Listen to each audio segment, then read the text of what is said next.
प्रशांत जी ने तहलका में एक इंटरव्यू दिया था जिसमें उन्होंने कहा था कि अब से पहले जो 16-17 जज आए हैं उनमें से आधे के करीब बेईमान थे, करप्ट थे। इसके ऊपर कोर्ट में मुकदमा हुआ। मुकदमा हुआ और कई लोगों ने सोचा, मैंने भी उस वक्त सोचा था, ये तो बहुत हार्श बात कह दी भाई, पर प्रशांत भूषण है। जब मुकदमा हुआ उन्होंने लंबा एफिडेविट फाइल कर दिया, एक एक जज का किस्सा बताते हुए। मैं नाम नहीं बताऊंगा, दो किस्से आपको बता दूं प्रशांत जी ने क्या कहा है, इससे पहले कि आप कोई दोस्त सोच ले कि यार ये तो बड़ी वैसी उछाल दी, यूं ही टोपी उछाल दी सड़क पे चलते हुए। एक जज साहब थे इस देश के माननीय मुख्य न्यायाधीश, उन्होंने सुबह जजमेंट दिया हरियाणा के तत्कालीन मुख्यमंत्री के पक्ष में, और शाम को उसी जज साहब की दो बेटियों को गुड़गांव में प्लॉट हरियाणा सरकार ने अलॉट कर दिया। इस तरह की बातें प्रशांत भूषण ने बताई हैं, बाकायदा जजमेंट बताते हुए, प्लॉट का नंबर, सरकार का ऑर्डर दिखाते हुए। दूसरे एक जज साहब थे, जमीनों का बहुत शौक है, देश की जमीन से बहुत प्रेम है मेरे ख्याल में सबको। दूसरे जज साहब थे, सुप्रीम कोर्ट का ऑर्डर था कि फरीदाबाद की सूरजकुंड लेक के 5 किलोमीटर के एरिया में कोई मकान नहीं बनेंगे।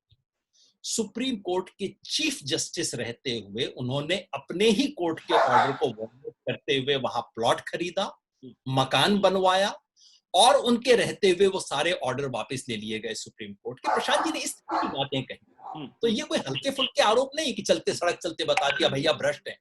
उन्होंने सैकड़ों पेज के एफिडेविट दिए हैं, अपेंडिक्स दिए हैं, एक एक भ्रष्टाचार का डॉक्यूमेंट्री प्रूफ दिया है। उसके बाद जो आप कहते हैं वो हुआ। उसके बाद कई जज साहिबान आए और सबको लगा, जैसे अंग्रेजी में कहते हैं ना, let the sleeping dog die lie, आप वाला डॉग अभी लाई नहीं कर रहा है, लेकिन बाकी जजेस साहब ने सोचा कि यार इससे कौन पंगा ले, ये बात उठेगी तो दूर तलक जाएगी। तो सब ने सोचा कि चुप रहने में ही समझदारी है, इसको दबाए रखा गया।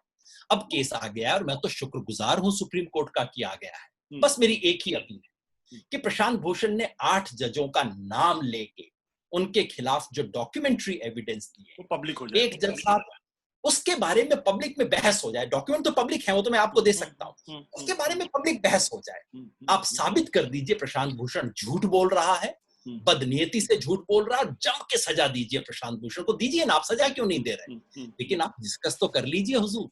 डिस्कस नहीं करेंगे तो क्या सोचेंगे? ये तो मैं आपको गारंटी कर सकता हूं, उस पर डिस्कशन भी नहीं होगा, उस पर बातचीत नहीं होगी, क्योंकि सुशांत सिंह राजपूत इस देश की सब बहुत बड़ी समस्या पिछले एक हफ्ते में उभर के हुई है।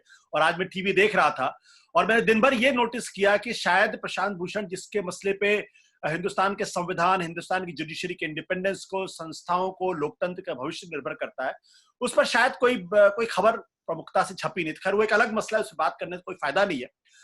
मेरा सवाल आपसे यह है कि कहीं ऐसा तो नहीं कि प्रशांत जी ने कहीं कोई लक्ष्मण रेखा लांघ दी हो, वो उत्साह में आकर कभी कभी ऐसा हो जाता है, आपको क्या लगता है?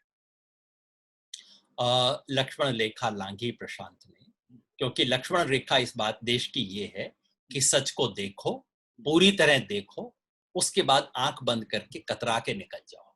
यार क्यों पंगा लेते हो, तुम्हें इसी कोर्ट के अंदर प्रैक्टिस करनी है ना। हर समझदार आदमी कहता है प्रशांत बात बिल्कुल सही कह रहे हो, पर तुम क्यों शहीद होना चाहते हो? इस देश का हर व्यक्ति चाहता है कि भगत सिंह हो। ये देश भगत सिंह की बड़ी इज्जत करता है, पर वो पड़ोसी के घर में बहुत अच्छा रहता है। दिक्कत प्रशांत ने ये सीमा लांघ दी कि पड़ोसी के घर में भगत सिंह होने की बजाय अपने घर के अंदर कर लिया। ये प्रशांत भूषण का दोष है और जाहिर है ऐसे दोष की सजा तो मिलनी चाहिए। ये लक्ष्मण रेखा लांघी है प्रशांत ने, इस बात को कहा जो सारे लोग जानते थे, उसको प्रशांत ने अपने मुंह से कहा, क्योंकि प्रशांत सच बोलते हैं, बेलाग बोलते हैं, बिना डरे हुए बोलते हैं, और ये सब इस देश का अपराध है। आज जो कोर्ट के अंदर जो प्रोसीडिंग हुई, जिसमें मैं नाम नहीं लेना चाहता जज महोदय का, लेकिन बार बार ये कहा गया कि आप अपनी गलती मान लीजिए, और जब उन्होंने कहा कि नहीं मैंने जो बात कही है उस बात पर मैं अडिग हूं, जब कोर्ट ने उनसे कहा कि नहीं आप दोबारा रिकंसिडर कर सकते हैं, तो उन्होंने कहा कि मैं इस बात का स्वागत करता हूं, आई वेलकम दैट, लेकिन मेरे विचार बदलने वाले नहीं है, तो कोर्ट अपना वक्त बर्बाद ना करे। आपको क्या लगता है कोर्ट ने उनको समय क्यों दिया, किस लिए दिया? पता नहीं किसे वक्त चाहिए, उन्हें वक्त चाहिए या कोर्ट को वक्त चाहिए। सिर्फ प्रशांत भूषण ने नहीं कहा, मजे की बात यह है कि इस देश के अटॉर्नी जनरल ने कहा, अटॉर्नी जनरल वेणुगोपाल ने कहा, क्योंकि जज साहब ने वैसे तो उनको चुप करवा के बैठा हुआ था, अचानक जज साहब को पता नहीं क्यों नोटिस हो गया कि अटॉर्नी जनरल साहब भी बैठे हुए हैं। उन्होंने कहा प्रशांत भूषण 1-2 दिन आप विचार कर लीजिए। क्यों अटॉर्नी जनरल साहब, आपकी क्या राय है? प्रशांत भूषण को 1 दिन 2 दिन विचार नहीं करना चाहिए? अटॉर्नी जनरल उठे और बोले, सर मैं इस आदमी को 30 साल से जानता हूँ, ये अपना विचार नहीं बदलेगा। तो ये तो अटॉर्नी जनरल ने कहा, प्रशांत भूषण को भी कहने की कोई जरूरत नहीं थी। और जो व्यक्ति प्रशांत भूषण को 10 दिन भी जानता है, आपका भी शायद सौभाग्य रहा है जानने का, और मेरा भी कुछ सौभाग्य रहा है। आप और कुछ भी कर सकते हैं, आप चट्टान को हिला सकते हैं, प्रशांत भूषण को हिला नहीं सकते। मैं समझता हूं कि क्या होता है कि दिन रात ऐसे लोगों से मिलते मिलते, जिनकी ईमानदारी का दाम होता है, हमें ऐसा महसूस होने लग जाता है कि हर व्यक्ति का कोई ना कोई दाम होता है, हर व्यक्ति कहीं ना कहीं एडजस्ट कर लेता है। और प्रशांत भूषण जिस मिट्टी का बना है, वो सबको ध्यान नहीं रहता। प्रशांत भूषण एक दूसरी मिट्टी का बना है। ये बात समझने में शायद दिक्कत रहती है लोगों को।